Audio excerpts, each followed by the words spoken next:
নামটা হয়তো পরিচিত ছিল না, কিন্তু এখন তিনি ক্লাব বিশ্বকাপের আলোচনার কেন্দ্রবিন্দু।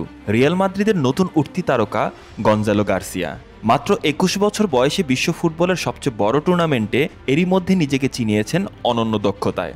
আর এ থেকে প্রশ্ন উঠেছে, দলের মূল খেলোয়াড় কিলিয়ান এমবাপ্পে ফিরে এলেও গার্সিয়াকে কি বেঞ্চে বসিয়ে রাখার সুযোগ আছে জাবি আলোনসোর কাছে? শনিবার কোয়ার্টার ফাইনালে বরুসিয়া ডর্টমুন্ডের বিপক্ষে এই টুর্নামেন্টে নিজের চতুর্থ গোলটি করে রিয়াল মাদ্রিদকে তুলে দিয়েছেন সেমিফাইনালে। টুর্নামেন্টে এটি ছিল তার পঞ্চম ম্যাচ, অর্থাৎ ম্যাচ প্রতি ১ গোলের চেয়েও বেশি রেশিও। কেবল গোলই নয়, প্রতিটি গোল এসেছে বড় মুহূর্তে, ম্যাচ ঘুরিয়ে দেওয়ার সময়।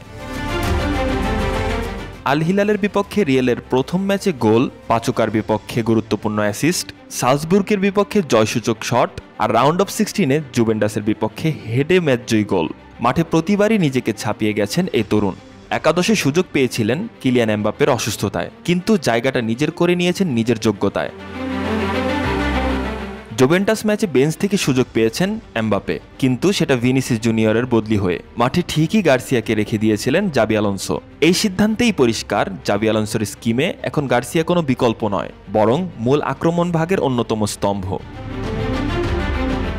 নতুন উঠতি তারকা ফুটবলারকে নিয়ে কোচ জাবি বলেন, আমরা তাকে ধারাবাহিকভাবে সুযোগ দিয়েছি, আর সে প্রতিবারই জবাব দিয়েছে গোল করে। সে সঠিক সময় সঠিক জায়গায় থাকে, এটা একজন স্ট্রাইকারের সবচেয়ে বড় গুণ।